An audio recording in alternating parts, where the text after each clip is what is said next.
I'm here hanging out with this beautiful goddess. Oh, I mean, Angelica, my beautiful sweet. And our good friend. Calendula. Yeah.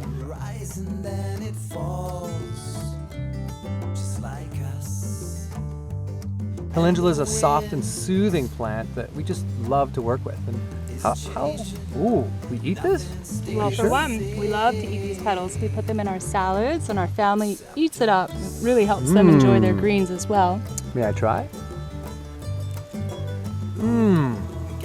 That is delicious. Adds a little bit of color and flavor to the salad too. Well, it's got those carotenoids in it. Right. So it's very high in carotenoids based on when it's orange or yellow. You can see that it carries that nutritional aspect. Yeah, so those are a flavonoid group. Helps open up the capillary beds and work with deep cellular tissue damage.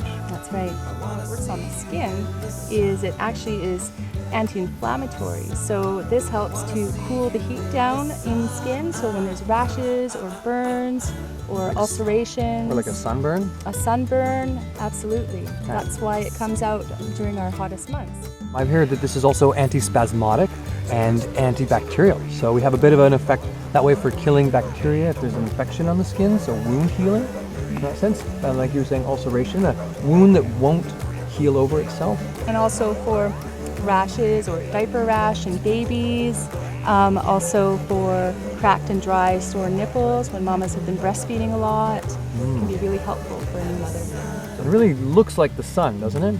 It's in that Compositae family where we see a lot of the most amazing medicines coming. This family produces some of the best chemistry in the whole world of plants. So, honored to be working with these guys. And it is an honor. It is a type of marigold, and so in many cultures it is revered as a very spiritual plant, as a way of showing homage and blessings to the gods and the spirits.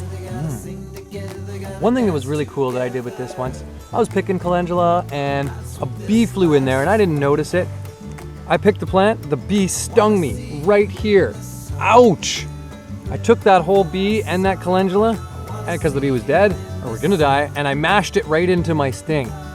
Within half an hour, there was no more sting. It was amazing. So this plant, I can say from my own experience, is a powerful anti-inflammatory and good for pain and healing over wounds like such.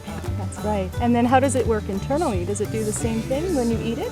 Yeah, well, there is no dotted line between our lips and the inside of our body. So the outside and the inside are all actually part of our body. In fact, the inside's more like the hole in our donut. So when we work with the internal skin, i.e. the mucous membranes, has the same kind of anti-inflammatory effect.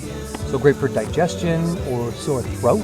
We often make a tincture with this, 1 to 2 with the fresh flower in about a 70% alcohol to pull out all those active compounds. And then you can take the tincture internally and it has anti-inflammatory, antibacterial properties for anything that's going on within. Yeah, especially people who have a lot of inflammation in the gut, in the digestive tract, or in the throat, in any of those mucous membranes. In fact, the lungs as well it can help with. Do you use the tincture topically as well, or how would you use it on your skin? Great question. How would we use it on our skin? Well, I guess we would probably want to put it in an oil or something fat soluble so that it would absorb more into the skin. So we would macerate it in an olive oil and make sure it's out of the light and it's allowed to breathe so that all of the moisture can breathe off and evaporate off. And then once that oil is ready, you'll strain out the flowers and use just the oil on your skin, or you can add some beeswax and make a salve so that it's a harder solution that you can carry around with you and rub onto any kind of rashes or burns or ulcerations. In fact, this is one of the main ingredients in both our rescue healing salve for healing wounds and our trauma salve for deep traumatic tissue damage. That's right. That's Calendula. We love you. For more information on Calendula, check the description below. Hit the subscribe button here because we've got lots more videos on herbs to come.